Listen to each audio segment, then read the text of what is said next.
요거 하고 이제 밥 먹고 1시 40분쯤 끝나고 밥 먹고 2시 40분부터 네? 네 저야 뭐 나가기 귀찮거든요. 사시고 오후 시간에 이제 또 비슷한 시간이니까 2시 40분부터 하면 3시, 4시, 5시 한 6시쯤 끝나겠죠. 네. 저는 특강 오버하지 않습니다. 절대 시간. 네. 몸 피곤하고 정신 오후 시간대는 정신줄 놓죠. 내가 지금 코로 듣는 건지 입으로 듣는 건지 그렇게 돼요 오후 시간대. 네. 그래서 일부러 민총하고 계약 조금 쉬운 거를 뒤로 밀어놨으니까 오후 시간대는 그냥 눈을 감고 이렇게 국악 한마당 듣는다 이렇게 생각하시고 몸을 이렇게 흔들어가면서 들으시면 돼요.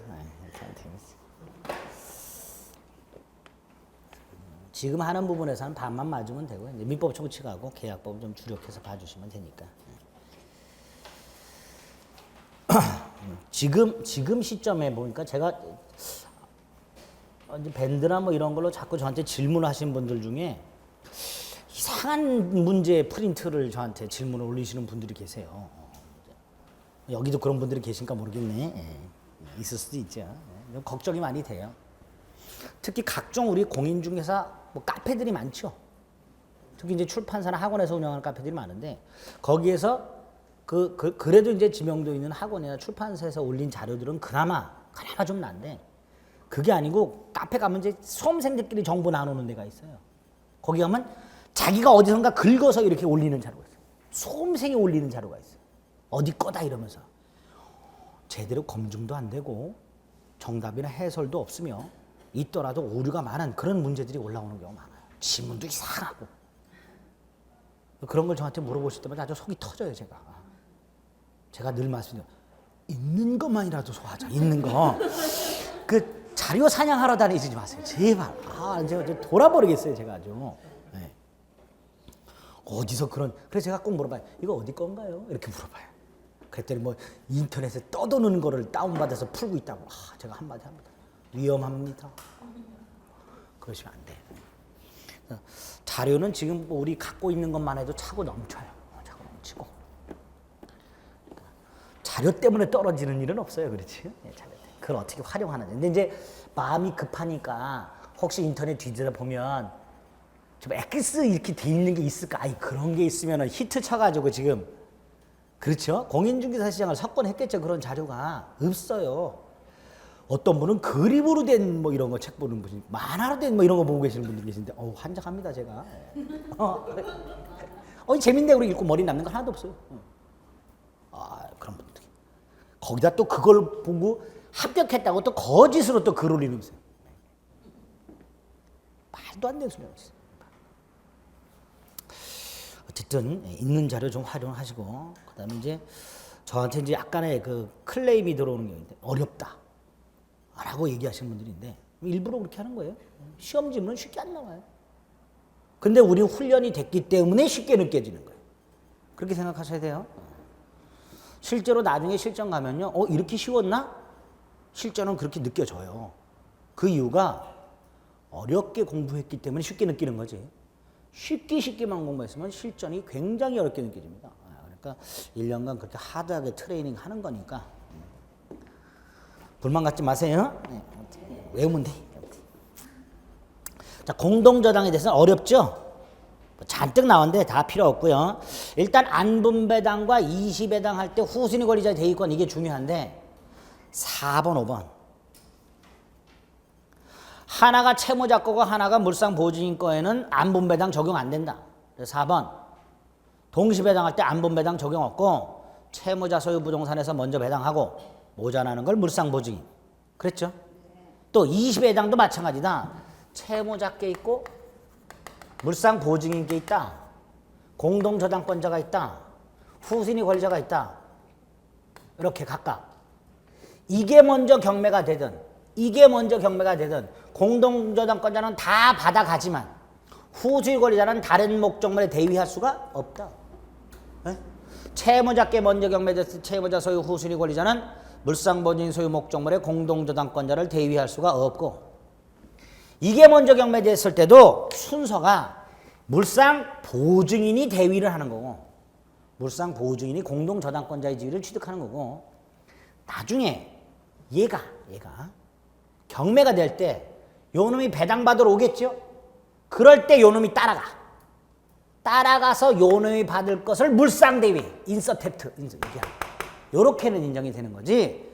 요 물상보직 목적물의 후순위 권리자에게 368조 2항의 후순위자 대위권이 인정되는 건 아닙니다. 이렇게 기억하셔야 돼요. 네? 또 하나가 이렇게 대위를 할 때 요놈의 근저당권을 얘가 행사하는 거죠. 등기해야 돼요.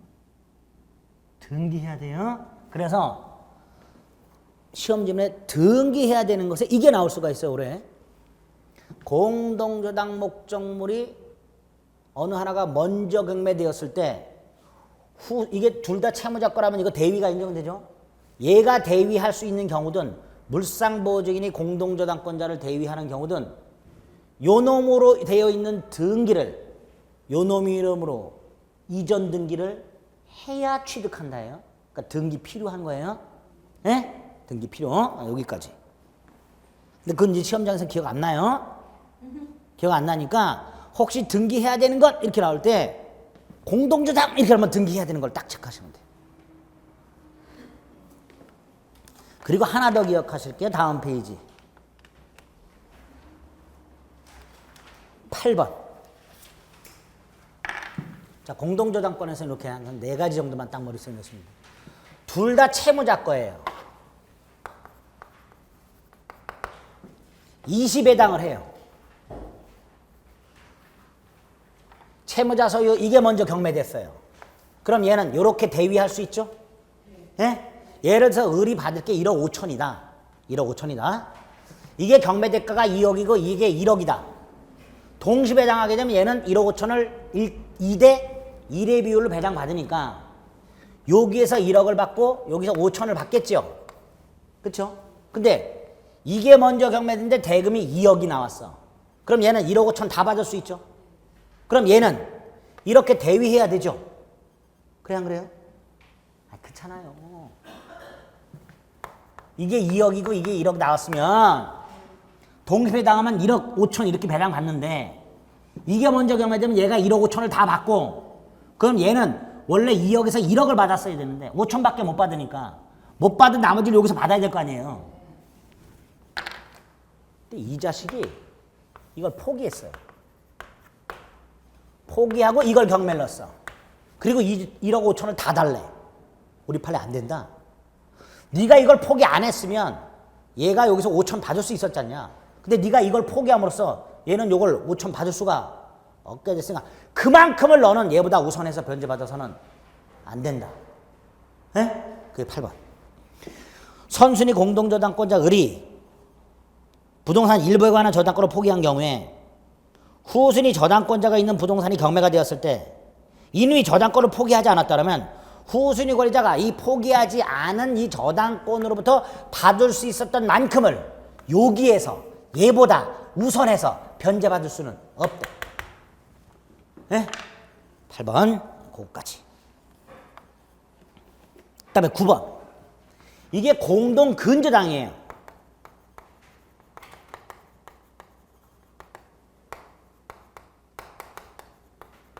근저당이라면 채권 최고액이 있죠. 채권 최고액이 1억이야. 최고액이. 근데 요놈의 채권액이 1억 5천이야. 우선 변제 얼마까지 받아요? 우선 변제 얼마까지 받아요? 얘는. 경매대가부터 우선 변제 받을 수 있는 한도가 어디까지야? 1억까지잖아요. 그렇죠. 이게 경매가 됐어. 먼저. 그래서 1억을 다 받았어, 얘가. 아직 5천 남았죠. 이게 경매가 돼. 여기서 5천 배당받을 수 있다, 없다? 그걸 배당받을 수 있다, 없다? 없죠. 왜? 이빠이 우선 변제 받을 수 있는 만큼을 다 받았잖아요. 그러니까 안 된다, 여기서는. 예? 채권 최고액의 뜻이 뭐예요? 우선 변제 한도. 우선 변제 한도만큼을 다 받았으니까 다른 목적물 경매대가에서 배당받을 수는 없다. 그게 9번. 무슨 말인지 아시겠죠? 먼저 경매된 목적물 경매대가부터 최고액까지를 다 배당받았다면 법적으로 보장된 우선 변제 받을 수 있는 건 다 받은 거니까 다른 목적물 경매 절차에서 배당받을 수는 없다. 남는 걸. 이렇게 되죠. 근데 근저당권 2번 반드시 등기해야 될 거. 근저당권에는 지위가 최고액. 그 다음에 3번 최고액의 의미 우선 변제 한도. 그래서 이런 경우 최고액이 있고 채권액이 최고액을 초과할 때 우선 변제 여기까지 물상보증인 제3칙자 변제 여기까지. 그러나 채무자는 다 갚아야 한다. 맨날 나오죠 이거. 채무자는 최고액까지만 변제하면 근저당의 말소를 청구할 수 있다. 띠 그러면 되죠.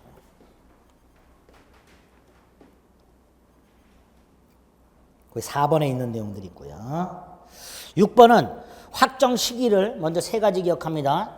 존속기간이나 결산기가 도래한 경우 반가를 1번 6번에 두 번째 채권이 전부 소멸하고 더 이상 거래를 계속할 의사가 없을 경우 존속기간 경과 전에도 해제하고 확정시킬 수 있죠. 확정하면 빵원이죠. 근저당 말소된다. 이렇게 되겠죠. 세 번째가 기간의 정함이 없으면 언제든지 해지함으로써 확정할 수 있고 이 해지를 통해서 채권을 확정할 수 있는 권리를 제3취득자도 주장할 수 있다. 이렇게 되겠죠. 그 다음에 오른쪽 2번, 3번 나눠서 근저당권자가 경매를 신청했을 때 경매 신청 시 확정됩니다. 한 번 확정된 건 번복되질 않아요. 따라서 근저당권자가 경매 신청을 취하했다 하더라도 확정 효과는 번복되지 않는다. 후순위 권리자가 경매를 신청했을 때는 경락대금 완납 시 확정되고요. 그 다음에 4번 확정 후 발생하는 원본 채권은 더 이상 담보되지 않습니다. 확정 전 발생한 채권에 대해서 확정 후 발생하는 이자 따위는 담보되지만 확정 후 발생하는 것은 담보되지 않는다. 그 다음에 5번 확정 전에 채권 일부를 팔아넘겼다 하더라도 근저당권까지 함께 이전되는 것은 아니다. 6번 채무나 채무자를 바꿀 수 있는데 바뀌기 전 것은 담보되지 않고 변경 후 거만 담보된다. 이런 것들은 머리에 외우는 것들이에요.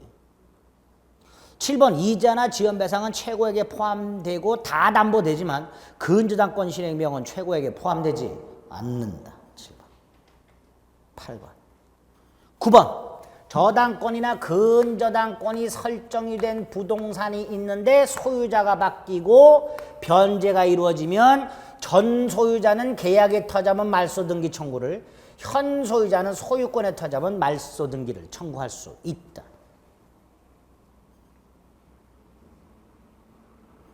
아까 10번은 말씀드렸어요. 불법 말소된 경우에는 회복 등기할 수 있지만 담보권 따위가 불법 말소된 상태에서 회복 등기 전에 경매가 되어버리면 더 이상 회복 등기는 불가하다. 회복 등기는 불가하다.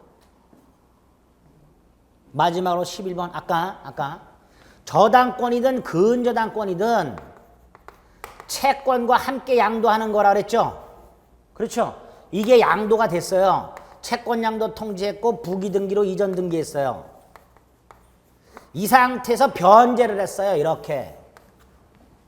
병에게 채권이 넘어갔으니까 갑은 누구한테 돈을 갚아야 돼요? 병한테. 예? 변제되면 말소돼야 되죠. 말소 안 하고 있으면 말소 청구해야죠. 누가? 갑이. 누구한테? 병한테. 양. 수인한테. 이때 양수인 이름으로 되어 있는 부기등기 말소를 청구하는 게 아니라 양돈 이름으로 되어 있는 설정등기 말소 등기를 청구한다는 거. 그래서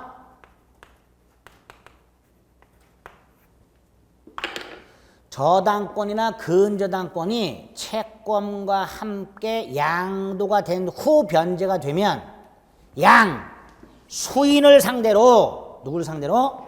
양 수인을 상대로 부기등기가 아닌 뭐 설정등기 말소등기 청구 딱 이렇게 구별해서 기억을 해두시면 됩니다. 그게 11번. 됐지요? 네, 끝났습니다. 자, 민사특별법은요, 딱 나올 것만 찍습니다. 우리 아는 건 제껴야 되고요. 먼저 적용 범위 4번의 일시사용임대차, 법인이 임차인 적용 안 되는 게 원칙. 물론 박스에 있는 법인이 임차인인 경우에는 적용되죠. 이렇게 알고 있는 거. 5번 미등기 무허가 건물도 주임법 적용 대상. 자, 6번 외웁니다. 7번 외웁니다. 6번 주택 임대차에 대해서 임대 권한이 있는 사람, 소유자는 아니지만 임대 권한이 있는 사람, 대표적으로 누구? 주택의 명의 신탁자. 주택의 명의 신탁자. 우리 대법원이 명의신탁자 사람 취급 안 한다 그랬어요. 근데 주택임대차에서만큼은 사람 취급을 합니다. 명의신탁자가 임대차 계약을 했다. 주임법 적용된다. 그러나 주입할래? 주택이 경매가 됐는데 아직 매각 허가 결정은 안 됐고 최고가 매수 신고만 한 사람이 있어요. 이 최고가 매수 신고한 사람과 임대차 계약 이때는 보호 못 받습니다. 이 사람한테 매각 허가가 안 될 수도 있어요. 그래서 최고가 매수 신고인 지위에 있던 자와 임대차 계약을 체결했을 때는 주임법이 보호 안 되니까 우선 면제권을 취득했다고 볼 수는 없다. 두 가지. 2번은 조문이고요. 우리 알고 있는 거 다 1번, 3번, 4번 외우시면 돼요. 특히 3번은 법정갱신이죠. 법정갱신 됐을 때 끝에다 뭘 써야 돼? 기간은 2년. 법정갱신 되면 기간은 몇 년? 2년. 단 4번 임차인만은 언제든지 해지. 3월 경과디 해지. 이렇게 되겠죠. 4번. 기간 조문이니까 뭐 읽으시면 돼요. 3번 대항력과 우선면제권의 핵심이죠. 대항력인 인도 및 주민등록. 전입신고한 때 주민등록한 것으로 한다. 이런 거 헷갈리시면 안 돼요. 전입신고한 다음 날 주민등록된 거 본다. 그러면 안 돼요. 다음 날은 대항력을 취득하는 식이고. 또 하나가 전입신고의 효력도 다음 날 그러면 안 돼요. 전입신고 효력은 수리한 때. 그래서 세 가지 전입신고한 때 주민등록한 것으로 본다. 전입신고는 수리한 때 효력이 생긴다. 전입신고가 되면 다음 날 대항력이 생긴다. 헷갈리시면 안 됩니다. 헷갈리는 분들 많아요. 제가 늘 물어봐요. 전입신고는 언제 효력이 생겨요? 그러면 90%가 다음 날 대부분. 그건 대항력이 다음 날 생기는 거고. 전입신고 효력은 언제 생기고? 수리한 때. 그래서 만가로 3번. 수리될 때 잘못 신고가 됐어. 그럼 당연히 대항력 인정할 수 없다. 이렇게 되겠죠. 담당 공무원이 수정 요구했는데 그게 잘못됐고 어쨌든 그 잘못된 게 신고돼서 수리했다. 대항력 인정되지 않는다. 이렇게 되겠죠. 6번 갑이 을에게 임대, 을이 병에게 전대, 적법전대, 전차인이 인도 및 주민등록을 하면 누가 대항력 갖는다? 임차인이. 그래서 간접점유에도 대항력 인정된다. 6번 7번. 그다음 오른쪽 임차권을 양도하거나 목적물을 전대했을 때 그 상태에서 경매가 됐다. 임차권 양수인이나 전차인도 우선 면제를 받아야 되는데 이때 우리 판례 양수인은 우선 면제권을 행사, 전차인은 임차인의 우선 면제권을 대위 행사 이렇게 됩니다. 특히 전차인은 그 대위자 빠지면 안 돼요.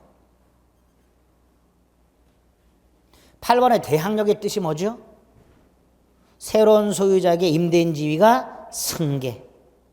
그러니까 보증금 반환 채무도 양수인에게 승계되니까 양도인은 보증금 반환 채무를 면한다. 이게 기본이죠. 그 다음에 3번. 대항력과 우선 면제권인 주택임차인. 요거 대항력은 최우선 대항력을 말합니다. 왜냐하면 주택 양수인에게 대항할 수 있는 경우라고 돼 있죠. 이때 주택 양수인이 누구예요? 경락인. 주택 경락인에게 대항할 수 있다는 건 최선순위 대항력이 있다는 건데 얘는 두 가지 선택이 가능하다고 그랬습니다. 하나가 경매법원에 배당을 요구해서 배당을 받을 수도 있고 경락인에게 자신의 임차권을 주장할 수도 있고 이때 배당 요구해서 경매법원으로부터 배당을 받으려면 임대차가 종료가 돼야 돼요. 종료되지 않는 한 배당받을 수가 없어요. 그래서 배당 요구를 해제 의사표시로 보는 거예요. 법원에 배당 요구하는 게 뭐라고요? 해제 의사표시를 보게 됩니다. 이게 언제 효력이 생겨요? 경매법원이 임대인에게 임차인의 배당 요구 사실을 통지하여 임대인에게 도달한 때 해제 효력이 생긴다. 이렇게 되겠죠. 직권 말소되면 대항력은 상실되는 게 원칙이고요. 10번 중요합니다. 그 중에서 1번, 2번은 익히 기출됐던 거니까 알고 계실 거고 3번. 아까 최고가 매수인과 임대차 계약을 했을 땐 대항력 인정 안 된다 그랬죠. 근데 매각 허가 결정을 받은 사람, 낙찰자. 이 낙찰자의 경우에는 이 낙찰자가 설령 경락대금을 완납하지 않았다 하더라도 경락대금 완납 전에 기존 임차인과 임대차 계약을 했을 때 기존 임차인이 대항력을 가져요. 언제? 낙찰대금을 완납한 즉시. 낙찰인이 소유권을 취득한 즉시. 꼭 기억하셔야 돼요. 즉시. 대항력 요건은 존속해야 될 것이고요. 2번 대지에 대해서도 우선 변제권 인정되죠? 그렇죠? 다음 페이지. 1번, 2번 다 대지에 대해서 우선 변제권 인정된다는 건데 하나 조심하실 게 있죠? 주택임차인은 주택임대차보호법이 대지에도 적용되니까 대지 환가대금에서도 우선 변제나 최우선 변제가 인정되는데 안 되는 게 하나가 있었어요. 뭐? 나대지에 뭐가 설정되고 저당권이 설정되고 건물이 신축되고 이걸 임대했을 때 이 임차인 나중에 건물 경매 대가로부터는 우선 변제나 최우선 변제가 인정되지만 대지 환가대금에서는 우선 변제나 최우선 변제 인정 안 된다. 예외라 그랬습니다. 이 경우 이건 따로 기억하세요. 이게 아니라면 대지 환가대금에서도 대지만 경매되더라도 우선 변제 최우선 변제 인정된다. 이렇게 기억하세요. 이걸 빼고 이건 안 돼요. 어디에서? 대지 환가대금에서 안 돼요.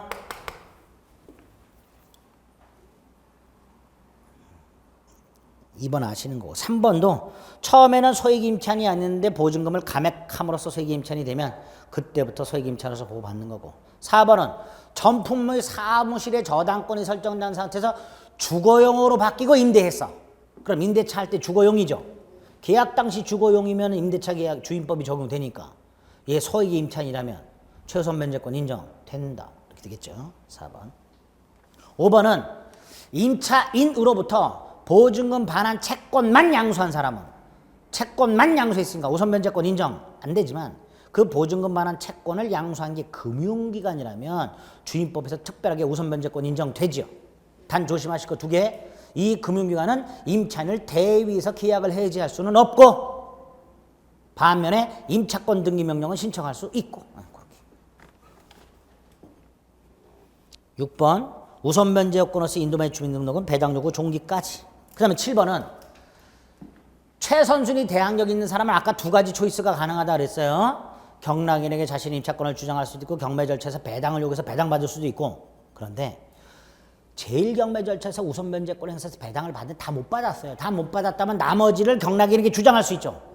그 상태에서 또 경매가 됐어.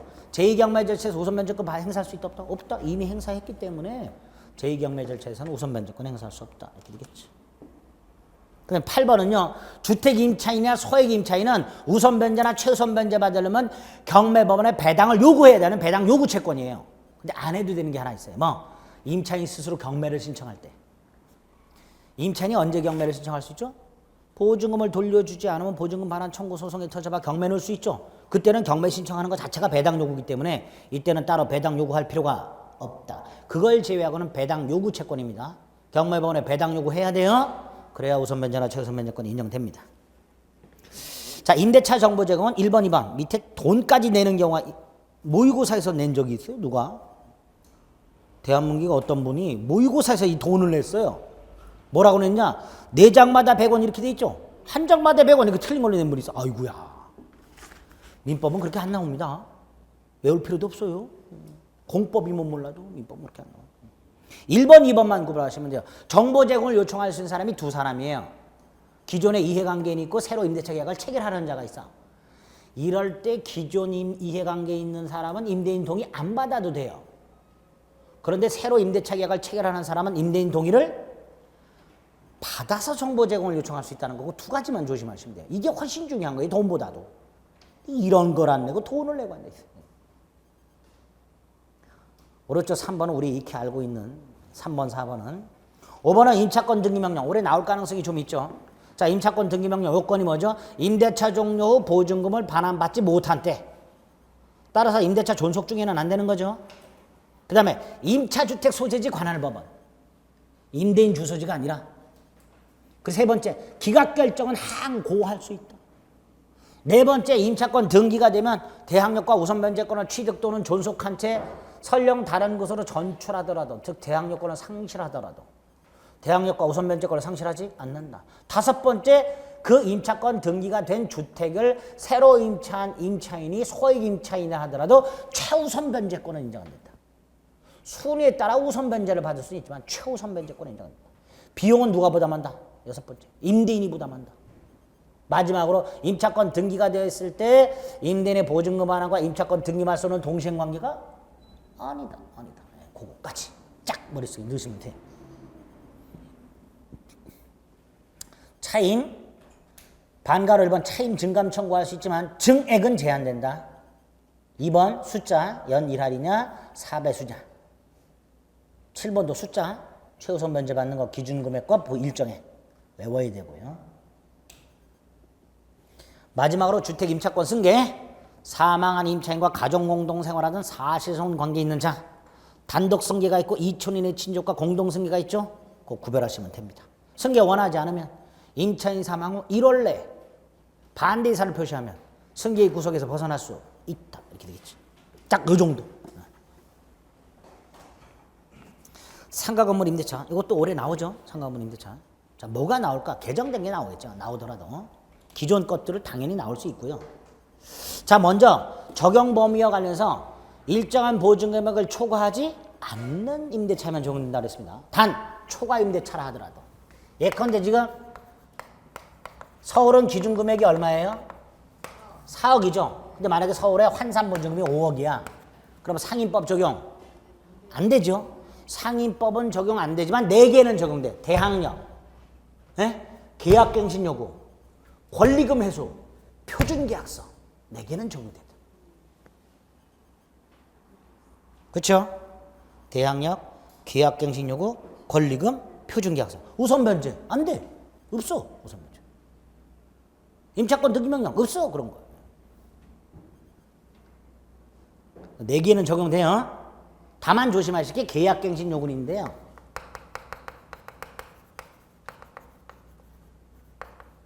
계약갱신 요구에서 갱신이 된 경우에는 계약갱신 요구에서 갱신된 경우에는 조건이 전임대차와 똑같아. 똑같은데 기간도 똑같은데 차이 및 보증금만은 100분의 9의 범위에서 증감할 수 있어요.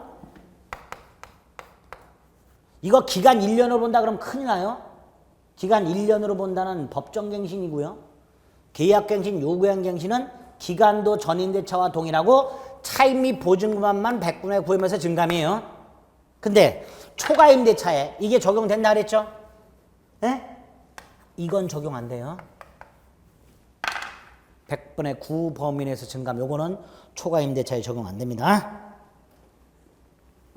3번은 상가 건물로 보는 거 우리 판례. 화살 표시, 컨테이너 박스, 도금 작업 이런 거 상가 건물.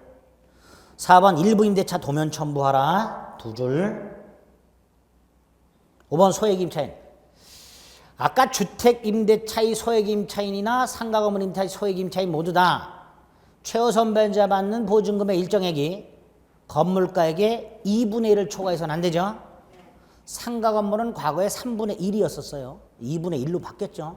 아직도 3분의 1로 틀린 걸로 출제해서 울고 먹는 분들이 계세요. 2분의 1이. 그 다음에 계약갱신 요구 외워야 되죠. 중요하죠. 상가 건물 임대차 존속기간 만료 전 6월부터 1월까지 사이에 계약갱신 요구 최초 임대차 기간을 포함하여 5년을 넘지 않는 범위. 자, 이때 2가지. 일단 최초 임대차란 상가 건물 임대차 보법 시행 전후 불문 최초 임대차, 시행 후 최초 임대차가 아니라. 또 하나가 5년. 이거는 계약갱신 요구에만 적용되고 약정갱신이나 법정갱신에는 적용 안 돼. 그 다음에 박스 안에 있는 거 외워야 되지요. 1357 특히 7호에 보면요. 가가 있어요. 임대인이 임차인한테 야 재건축할 거야. 그래서 계약갱신 안 되겠어. 이렇게 거절할 수 있죠. 근데 그 재건축이 그냥은 안 되고 가. 임대차 계약 체결 당시 공사 시기 및 소요기간 등을 포함한 철거 또는 재건축 계획을 임차인에게 구체적 고지, 구체적 동그라미, 계략적 그럼 X. 뭐라 그러면 틀린다고요? 네, 계략적 고지 X. 구체적 고지. 그리고 그 계획에 따르는 경우 그럴 땐 거절할 수 있다. 표현을 좀 기억하셔야 말이에요. 그래서 계약갱신 요구는 그 밑줄 그어져 있는 표현 같은 것들 이런 것들을 살짝 바꿔서 내고 구체적으로 계략적으로 바꿀 수도 있어요. 그거 조심하시면 되고. 주의 판례. 계약갱신을 요구했는데 임대인이 거절을 통지했는데 봤더니 위에 박스에 있는 정당한 사유가 없어요. 그럼 갱신 거절은 의미가 없죠. 그러니까 갱신 거절 통지했냐 안 했냐 상관없이 계약 갱신 요구에서 갱신 된다고. 또 하나는 우리 계약 갱신 요구에서 갱신이, 잘 보세요. 갱신 요구로 갱신이 되든 법정 갱신이 되든, 또 하나 소유자가 바뀌든 새로 계약서 쓰는 경우 있죠. 보통 새로 계약서 쓰죠. 절대로 쓰면 안 돼요. 이거 판례 원칙적으로 신규 계약서로 봅니다. 따라서 기존 계약에 터잡은 대항력과 우선 면제권을 상실한다요. 그게 원칙이에요. 한 장을 넘기면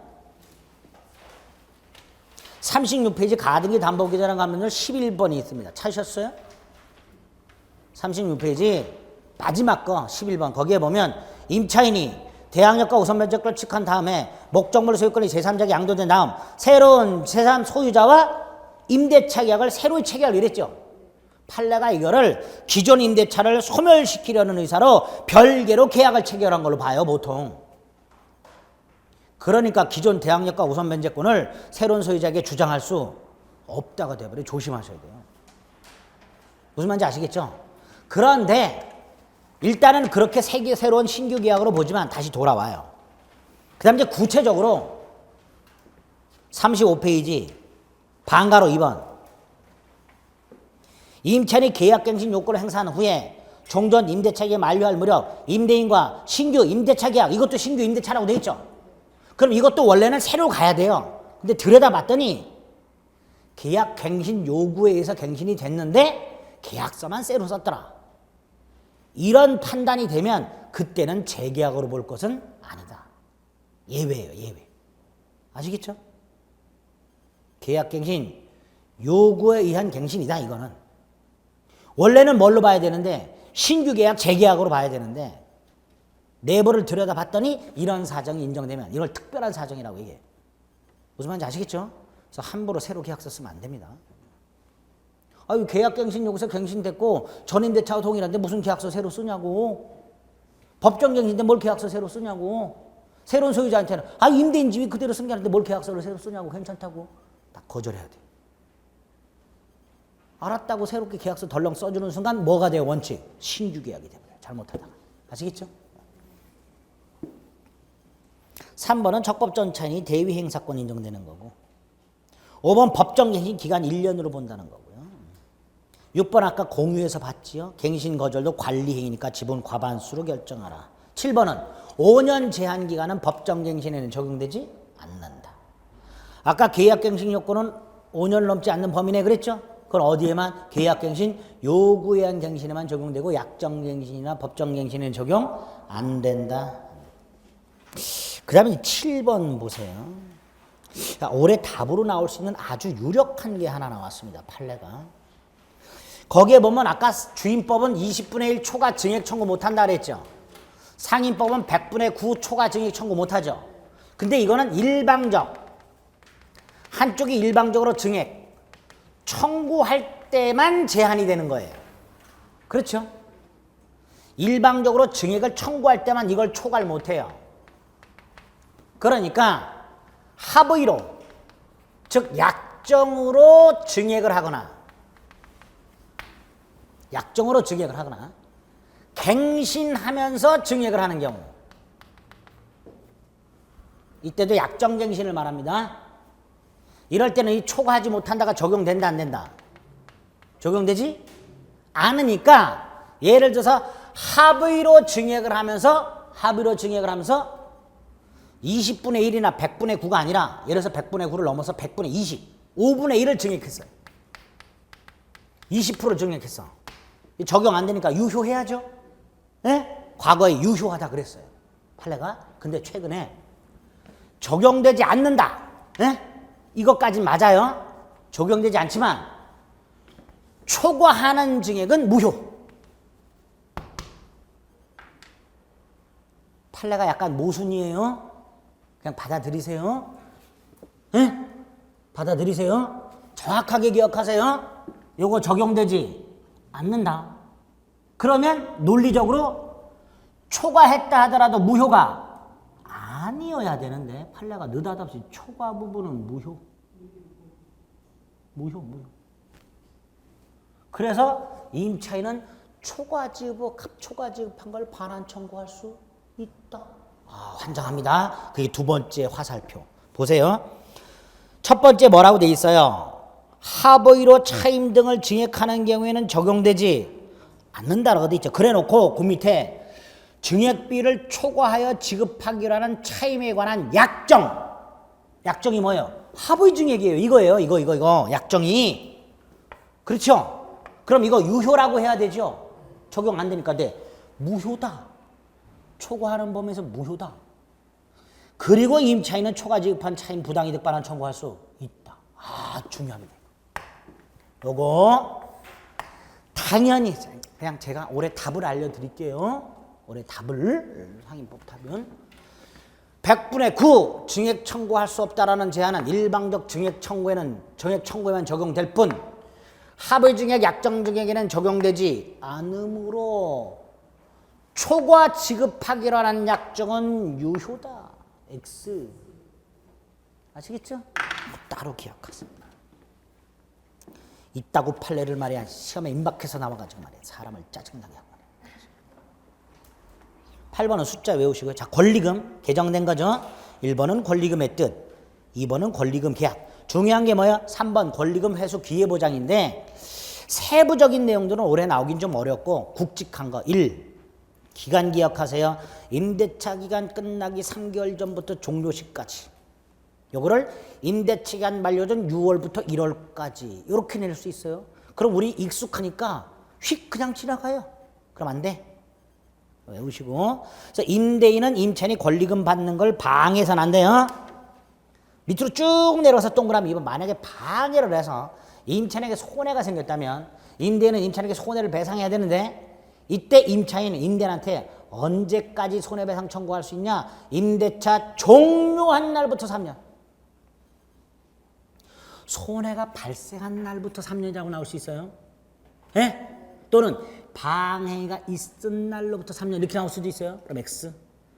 임대차가 종료한 날부터 3년. 됐지요? 그 다음에 오른쪽에 5번과 6번. 개정된 상가건물 임대차의 표준계약서가 2개가 있다고 그랬어요. 권리금 표준계약서하고 상가건물 임대차 계약 표준계약서. 이때 권리금 표준계약서는 누가? 국토교통부 장관이. 상가건물 임대차 표준계약서는 법무부 장관이. 우리 시험법에서 법무부가 나오는 게 2개가 있어요. 주택임대차위원회 위원장이 법무부 차관이에요. 주택임대차위원회 위원장이. 그리고 상가건물 임대차 표준계약서 작성 권장 주체가 누구예요? 법무부 장관. 그 다음에 10번 3기 연체 시 해지할 수 있도록 법을 바꿨습니다. 민법 임대차나 주택임대차는 2기예요. 상가건물은 3기고요. 나아가 상가건물 임대인이 소유자가 바뀌었어요. 바뀐 소유자에 대한 관계에서 3기 연체야 해지할 수 있다가 판례요. 상가건물 양수인이 양수 후 3기 연체야 양수인은 해지할 수 있다. 아시겠죠? 우리 토지 진사권하고 비슷하죠. 토지 소유권자가 바뀌었을 때 양수인에 대한 관계에서 2년 연체해야 지상권 소멸 청구할 수 있다 그랬죠. 똑같이 상가 건물이 팔렸을 때 새로운 소유자에 대한 관계에서 3기 연체해야 해지할 수 있다. 상가 건물을 산 사람이 기존의 연체 차임 채권을 승계받지 않는 한 3기 양수인에 대한 관계 3기 연체 기억하시면 됩니다. 자, 가등기 담보 등에 관한 법률. 자, 일단 적용 범위 한 세트.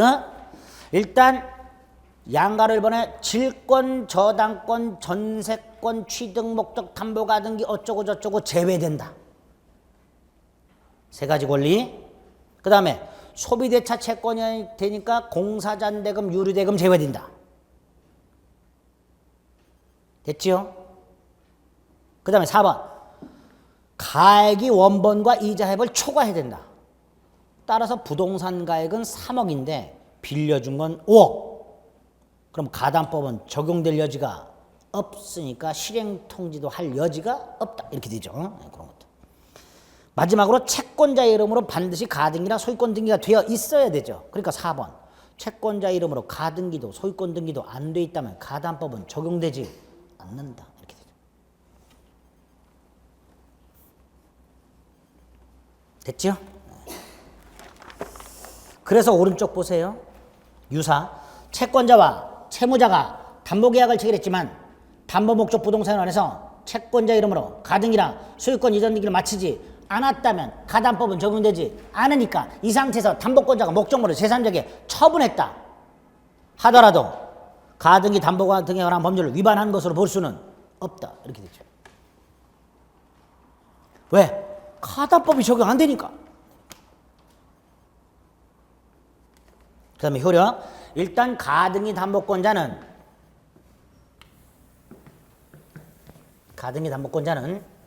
나중에 채무자가 돈을 갚지 않으면 두 가지 실행 방법이 있다 그랬어요. 임의경매하고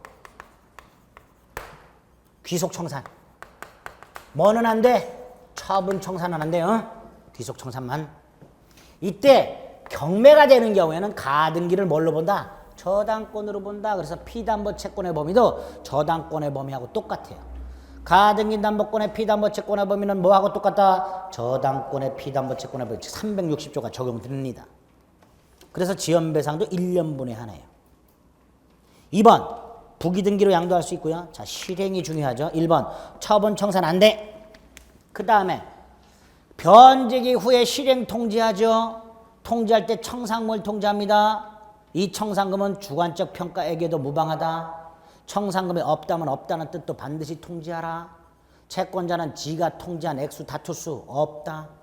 근데 후순위 권리자가 있네. 통지받은 청산금에 후순위 권리자가 불만이 있다. 청산기간 내에 하나여 자신의 채권이 변제가 도래하지 않더라도 경매에 넣을 수 있다. 8번. 대단히 중요하죠. 밑줄 그어져 있는 것도 다. 그 다음에 10번. 양도담보권자가 담보목적 부동산에 대해서 가담법 소정의 청산 절차를 이행하지 않은 채 소유권을 이전했을 때 양도담보권자로부터 선의로 등기를 넘겨받은 사람 소유권 취득하지요. 소유권 취득한다. 선의 제3자는 보호된다 그랬어요. 11번 12번은요. 원래 가등기 담보권자 귀속 청산 절차가 뭐예요? 변제기 후에 실행 통지하고 2달 지나고 그 다음에 청산금 지급하고 본등기함으로써 소유권 취득하죠. 근데 이 자식 이걸 생략했어. 이거 안 했어. 이거 안 했다면 본등기 청구할 수 없고 본등기했다더라도 소유권 취득할 수 없으며 이 등기는 무효다. 근데 이 상태에서 통지하고 2달이 지났어요. 그럼 무효했던 등기가 유효한 등기로 된다. 그러죠? 11번 12번 13번은 이것도 잘 나오죠. 청산기간이 경과했다 하더라도 청산금을 지급받을 때까지는 채무자는 돈을 갚고 가등기 말소를 청구할 수 있다. 예외. 변제기 경과후 10년 경과 선의 제3자가 소유권 취득했을 때는 안 돼. 잘 나오죠. 14번은요. 갑소유 101호 아파트가 있는데요. 을이 1억을 빌려주고요. 병이 1억을 빌려줘요. 그러면 각각 저당권, 각각 담보가등기권 취득하면 되죠.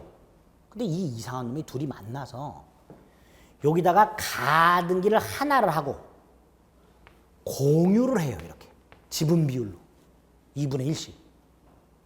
소유권을 수인이 나눠 가지면 공유라 그러죠.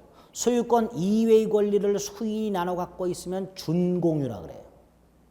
준공유예요. 그런데 이 상태에서 얘가 돈을 안 갚아요. 이럴 때 얘네들 실행해야 되죠. 공동으로 실행해야 되는지 자신의 지분만 단독으로 통지하고 실행할 수 있는지 자신의 지분만 단독으로 실행하고 통지하고 청산 절차 진행할 수 있다. 지분은 단독 소유권처럼 취급되니까. 그래서 단독 권리로 취급되니까 각 채권자는 지분별로 독립적 권리를 갖고 있는 거고 따라서 채권자 중 1위는 단독으로 지분에 관해서 본등기 절차 이행을 청구했다. 공동으로 청구해야 된다. 맥스. 이런 경우에 을병은 단독으로는 안 되고 공동으로 귀속 청산 절차를 진행해야 된다. 맥스. 단독으로 할 수 있다. 지분에 관한 거니까.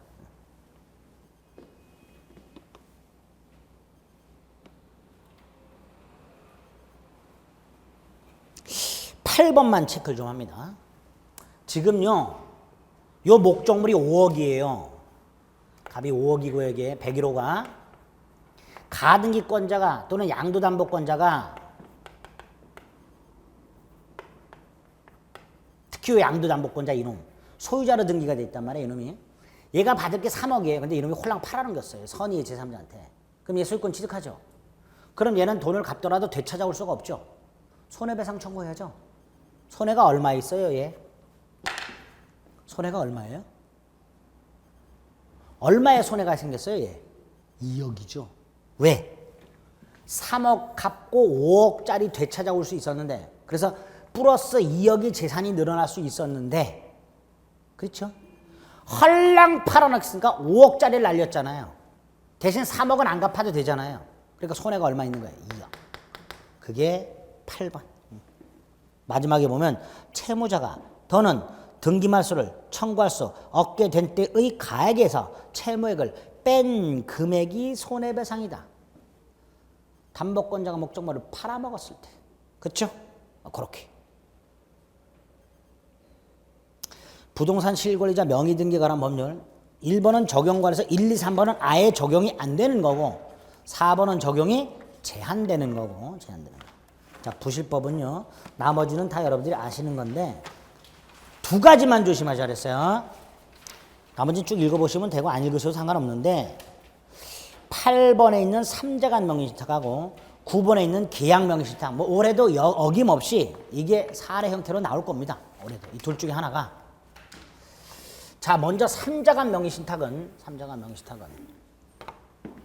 신탁자가 매매를 하고 얘가 매도인이고 미리 명의신탁 약정을 한 상태에서 매도인에게 부탁해서 수탁자 이름으로 직접 등기를 넘겨주는 형태. 이게 삼자간이라 그랬어요. 약정은 무조건 무효고요. 을등기도 무조건 무효예요. 그래서 소유권은 매도인한테 여전히 남아있고요. 신탁자와 매도인 사이의 계약은 유효하기 때문에 신탁자는 여전히 이전 등기를 청구할 수 있습니다. 그리고 얘는 소유권자니까 말소 등기를 청구할 수 있고요. 이렇게 청구할 수 있으니까 이렇게 대위 청구할 수 있죠. 갑이요. 이 약정이 무효이기 때문에 을에게 직접 이전 등기를 청구할 수는 없어요. 근데 얘가 스스로 등기를 넘겨줘요. 이건 된다 그랬어요. 예? 마지막으로 하나 기억하실 게 최근에 이런 명의신탁 문제가 나오면 수탁자 이름으로 등기가 되어 있고 점유를 얘가 해요. 아파트 같은 거 한번 생각해 보세요.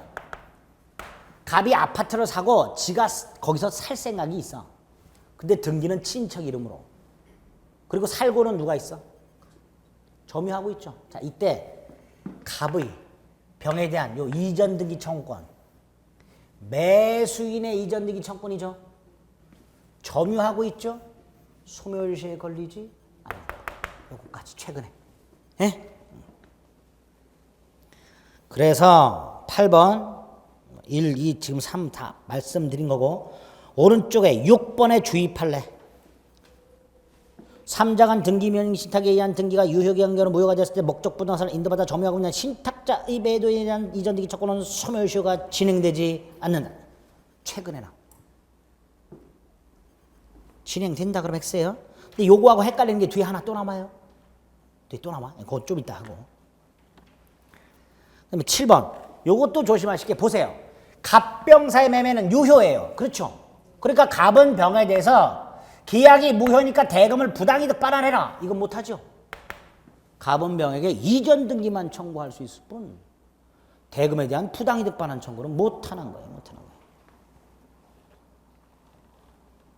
그 다음에 10번. 자, 요 상태에서요. 요 놈이 팔아먹어요. 그럼 얘는 선악불문하고 소유권 취득하죠. 그러면 얘가 소유권을 상실하게 된 거예요. 얘가. 그쵸? 얘가 소유권자였는데 얘가 소유권 상실했잖아. 그러니까 수탁자가 제3자에게 매각하는 행위는 매도인 병에 대한 불법 행위가 돼요. 매도인 병에 대한 불법 행위가 되지만 병에게 손해는 없어요. 왜? 병은 대금 갖고 있으니까. 안 돌려주니까. 그럼 궁극적으로 손해는 누구한테 있는 거예요? 갑. 얘는 부동산 소유권도 취득하지 못하고 병한테 돈도 못 돌려받고. 그러니까 요 경우에는 아까 이게 아닌 경우에는 갑은 을에게 직접 청구 못한다 그랬어요. 근데 요 경우에는 우리 판례가 갑은 수탁자에게 직접 뭘 청구할 수 있다? 부당이득 반환 청구.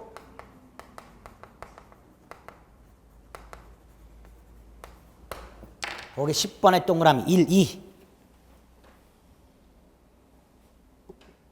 됐죠? 최근에 이제 요거까지. 나머지는 다 우리가 익히 알던 건데 요 이전대기 채권 소멸시에 걸리지 않는다는 거 하고 요 경우 하고 요거 하고 추가해서 계약명의 신탁. 신탁자가 수탁자와 명의상 약정을 맺은 다음에 돈까지 줘. 매수 자금까지. 그래서 얘가 매매를 해. 그리고 이렇게 등기를 넘겨줘. 약정은 무조건 무효라 그랬어요. 근데 등기는 유효한 게 있고 무효인 게 있다 그랬어요. 그거 나눠야 된다 그랬어요. 그 유무효를 요놈의 선악 가지고 판단한다 그랬습니다. 그래서 첫 번째 매도인이 악의. 악이라면 등기 무효. 소유자는 매도인. 매매도 무효. 따라서 말소 등기 청구할 수 있고 대금 반환 청구할 수 있다. 그리고 갑은 을에 대해서 매수자금 반환 청구할 수 있으니까 을을 대위하여 병에게 대금 반환 청구할 수 있다. 이렇게 되죠? 근데 이 상황에서 얘가 이렇게 등기를 넘겨주고 갑이 동의를 해. 얘가 소유자잖아요. 동의했어. 그러면 유효한 등기. 예? 그러면 유효한 등기. 동그라미 1, 동그라미 2, 3. 부당이득 반환 청구. 돈 돌려달라. 근데 4번. 신탁자. 갑의 지시에 따라 부동산 소유 명의를 이전하고 처분 대금을 반환하는 거 보세요. 아니다. 1번, 2번, 3번. 부동산에 대한 소유권은 매도인에게 그대로 남아있다. 매도인은 말소 등기 청구할 수 있다. 4번 수탁자는 대금 반환 청구할 수 있다. 5번 신탁자는 수탁자를 대위해서 대금 반환 청구할 수 있다. 그랬죠? 근데 6번 수탁자가 신탁자에게 직접 등기를 넘겨주고 매도인이 동의했다. 그 등기는 유효하다. 7번 이 상태에서 이거하고 똑같아요. 이거하고 여기 보세요. 이거 보세요. 얘가 이 상태에서 팔아먹었어. 얘가 소유권 상실했죠. 그러니까 얘에 대한 불법 행위자만 역시 얘한테는 손해가 없어. 그렇죠? 돈 안 돌려도 되니까 손해가 발생했다고 볼 수는 없다. 7번. 만약에 매도인이 선이라면 등기유효, 매매유효. 을이 대내외적으로 확정적으로 소유권 취득. 따라서 병은 을에게 말소 등기 청구할 수 없고 갑을 또 을에게 이전 등기 청구 못해. 갑은 요것만 돌려달라고 할 수 있어요. 이때 또 점유하고 있네. 유치권 행사할 수 없다. 그랬죠? 명의신탁에서 신탁자가 수탁자에게 행사하는 부당이득 반환 청구를 터잡아. 오른쪽 5번 유치권을 행사할 수는 없다. 7번 얘가 이걸 점유하면서 비용을 지출했네. 누구 물건에 비용 지출한 거예요? 을 소유 물건에. 그러니까 비용 상환 청구할 수 있다. 7번. 8번 갑이 을한테 돈 내놔 그랬어. 그랬더니 일이 나 돈은 없고 부동산밖에 없어. 대물변제 된다. 8번. 9번 이거 안 된다 그랬어요. 이 자식이요. 이걸 팔았어요. 매매 계약은 유효해요. 그런데 이 계약에 터잡아 돈을 받았어. 무효. 그리고 을에게 지시해서 등기 넘겨줬어. 무효. 따라서 요놈은 소유권 취득할 수 없어요. 수탁자와 거래한 놈은 선악불문하고 소유권 취득하지만 요놈은 소유권 취득하지 못해. 문제는 양도세를 누구한테 부과할 것이냐? 요놈한테. 돈 있는데 부과한다 그랬어요. 요놈이 돈 갖고 있죠? 그 양도세는 누가? 신탁자가. 그게 8번, 9번. 10번은 따로. 자, 지금 봤던 명의신탁 관계는 부동산 실거래자 명의등록을 한 법률의 시행 후예요. 근데 만약에 이게 시행 전에 있었다. 차이가 이거예요. 얘가 부당이득한 건 부동산 자체. 얘가 부당이득한 건 뭐라고요? 부동산 자체. 뭐라고요? 그러니까 원래 신탁자는 을에게 부동산 달라 소리 못하고 뭐만 달라 그래야 되는데 돈만 달라 그랬는데 시행 전이라면 신탁자는 수탁자에게 뭘 청구할 수 있는 거예요? 이전, 등기 청구할 수 있죠? 네? 그런데 이놈이 또 점유하고 있네. 소멸시효에 걸린다 안 걸린다? 걸린다. 이거는 왜 걸리냐? 이건 매수인의 이전 등기 청구권이 아니라 부당이득 반환 청구권이다. 아까 뭐라 그랬어요? 매수인의 이전 등기 청구권은 점유하고 있으면 소멸시효에 걸리지 않아요. 근데 이거는 얘가 얘한테서 산 거예요? 얘가? 아니잖아요. 그러니까 이건 매수인의 이전 등기 청구권이 아니에요. 아니니까 점유하고 있다 하더라도 소멸시효에 걸린다. 그게 10번 마지막 줄에 있죠. 신탁자가 수탁돼서 갖는 소유권 이전 청구는 신탁자가 부동산을 점유하고 있는 경우에도 10년 기간이 경과함으로써 시효로 소멸한다. 네? 네, 거기까지. 머리 아프죠? 네. 직권법.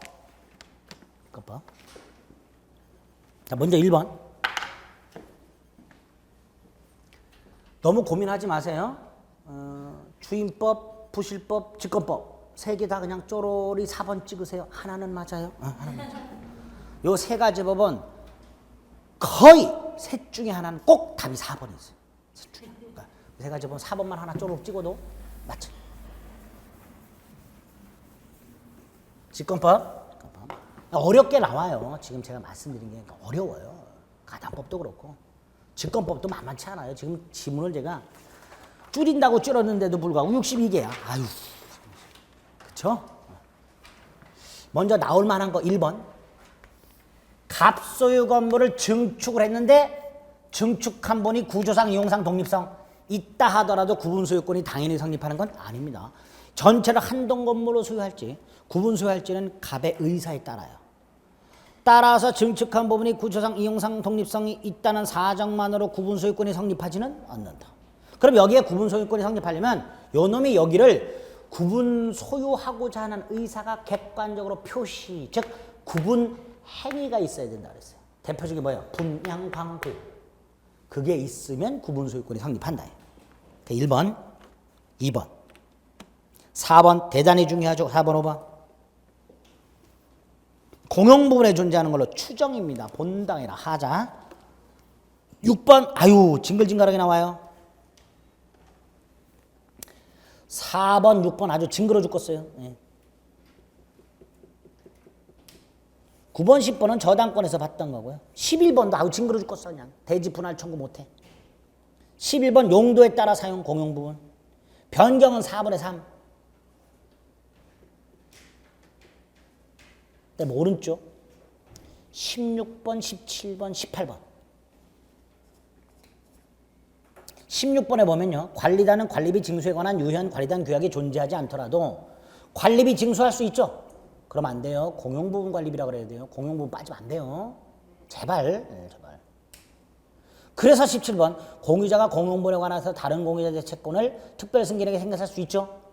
그러니까 18번 새로운 소유자가 승계하는 거예요. 뭐를? 공용부분 체납관리비를. 공용부분 체납관리비를. 따라서 연체료는 승계하지 않죠. 19번 승계할 때 어떻게 승계해? 중첩적, 중첩적. 면책적이 아니라 중첩적. 쫙 묶어서 머릿속에 넣으시면 돼요. 20번 101호가 갑을 공유야. 관련된 집에서 의결권 행사자 지분 비율로 행사 못합니다. 행사자 1인을 반드시 정하라. 강행규정. 22번 각 구분 소유자는 단독으로 법원에 관리인 해임을 청구할 수 있습니다. 법원에.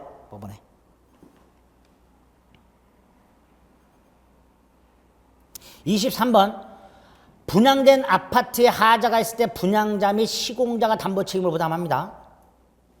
그 담보 책임자에서 25번 하자 담보 추구권이라고 손해배상 청구권이 있어요. 이거는 현재 구분 소유자만 행사할 수 있습니다. 하자 보수 청구권은 입주자 대표회의나 관리단도 행사할 수 있지만 하자 담보 추구권은 현재 구분 소유자만. 26번은 그 기간 정도만 조심해 주시면 되고요. 28번 아파트를 분양한 사람은 분양계약을 체결하기 전에 표준계약을 참고해서 규약에 상응한 것을 공정증서로 만들어서 미리 분양받을 자에게 줘야 한다. 아무것도 아닌데 그 표현들만 좀 조심해 주시면 돼요. 그 다음에 29번 아파트를 분양한 자가 관리단 지폐를 소집할 수 있는 경우, 이것도 숫자 예정된이라고 돼 있죠. 예정된 매수인이라고 돼 있죠. 이 예정은 입주 예정을 말합니다. 입주 예정된 매수인의 2분의 1 이상이 이전 등기한 날로부터 3개월 내에 관리단 지폐를 소집해야 되는데 안 하면 분양자가 지체 없이 소집해야 된다. 그래서 분양자가 관리단 지폐를 소집하는 경우가 생깁니다. 30번은 의무를 위반한 구분 소유자에 대해서 행위 중지 청구, 전유부분 사용 금지 청구, 전유부분 경매를 명한한 재판 따위를 청구할 때 누가 하는지만 기억하세요. 관리인 또는 지정된 구분 소유자가, 관리인 또는 지정된 구분 소유자가 행사한다. 됐죠? 31번은 이렇게 하는 거. 32번 정기관리단 집회 매년 회계연도 종료 3개월 내. 34번 5분의 1 이상이 관리단 집회를 소집 청구했는데 관리인이 손절차를 밟지 않아. 그러면 소집 청구한 자가 법원의 허가를 받아 소집할 수 있다. 법원의 허가 조심하시고. 36번 구분 소유자 전원 동의가 있으면 소집 절차를 밟지 않고 소집할 수 있다. 37번 관리단은 구분 소유자로 구성이 되는데 구분 소유자가 아닌 자도 예외적으로 구성원이 되는 경우가 있어요. 아파트를 분양받았고 대금을 전부 지급했지만 구분 소유권을 등기하지 않은 자. 구분 소유자는 아니지만 구분 소유자에 준하여 관리단 구성원이 돼서 의결권 행사할 수 있다. 그래서 예외적으로 구분 소유자가 아닌 자도 관리단의 구성원이 될 수 있다. 이렇게 되죠. 39번은 모이지 않고 서면이나 전자적 방법으로 결의할 때는 5분의 4 찬성. 그 숫자. 자, 41번, 42번. 관리단 집회에 대해서 불만 있는 사람은 관리단 집회 결의 취소에 소를 제기할 수 있습니다. 기간이 두 가지예요. 결의 사실 안 날로부터 6월, 결의한 날로부터 1년이에요. 그리고 취소 사유가 두 가지예요.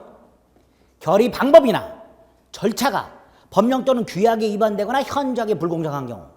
또 하나는 결의 내용이 법령 또는 규약에 위배되는 경우. 차이가 뭐예요? 결의 내용에 대해서 현저하게 불공정한 경우는 결의 취소 사유가 아니다죠. 예? 결의 내용이 현저하게 불공정한 경우는 결의 시험 문제 이렇게 나옵니다. 관리단 집회 결의 내용이 법령 또는 규약에 위배되거나 현저하게 불공정한 경우 결의 취소의 소를 제기할 수 있다. X. 결의 내용은 현저하게 불공정한 경우는 결의 취소 사유가 아니다. 아니다. 됐죠? 43번, 44번, 45번 관리인 10인 이상일 때 선임하라. 44번 구분 소유자가 아닌 자도 될 수 있다. 임기는 2년 범위 내에서. 45번 매년 1회 이상 보고하라. 보고 의무. 46번 관리단에 관리위원회 둘 수 있고. 오른쪽 48번 관리위원회 위원은 구분 소유자 중에서. 50번 규약을 설정 명령 폐지할 때는 4분의 3 찬성. 52번 집합건물 분쟁 조정위원회. 집합건물에 관한 분쟁을 심의 조정하는데 박스 안에 심의 조정사항이 있죠.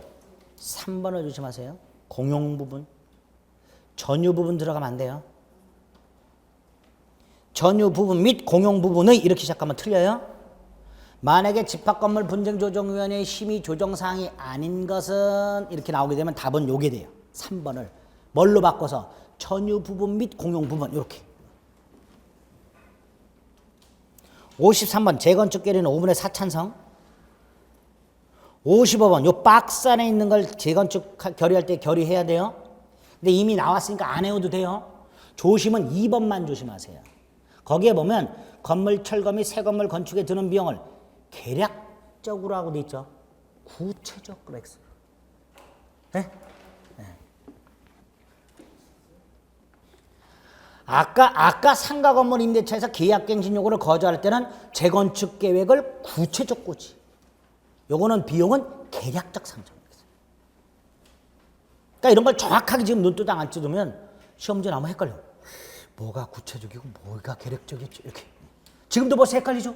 네, 벌써 헷갈려. 상가 건물 구체적 고지. 재건축 계략적 비용. 그래서 57번 그 기준을 정하지 않은 재건축 결의는 무효. 58번 용도 변경 재건축 결의 허용되고 인접 대지를 합쳐서 새 건물 대지로 하는 결의도 허용되고. 58번 상식의 문제고.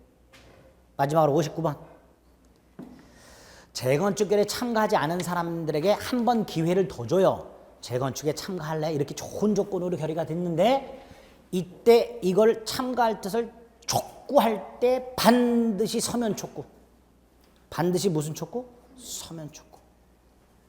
근데 오른쪽 60번 재건축에 촉구받은 사람이 2월 내에 회답을 안 했어. 회답을 안 했다면 뭘로 봐요? 네.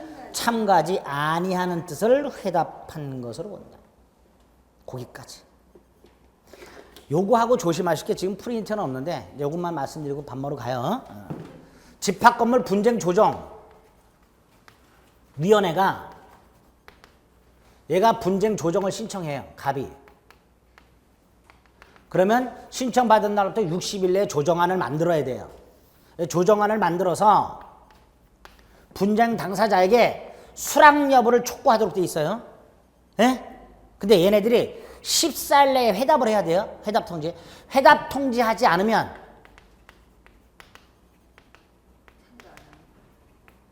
수락한 걸로 간주. 수락 거절로 간주가 아니라 14일 내에 회답 통지를 하지 않으면 뭘로 간주? 수락한 걸로 간주. 네? 이거 헷갈리는 거예요. 촉구받은 사람이 회답하지 않으면 참가하지. 보통은 확답 의무가 없기 때문에 회답 의무가 없기 때문에 안 했다 그러면 다 거절로 가요. 대부분. 근데 이것만은 수락을 거절한 걸로 본다. 집합건물 분쟁조정위원회가 마련한 조정안을 수락한 걸로 본다. 네? 끝났어요. 그리고 찍자. 특별법. 네? 머리 아프죠? 네.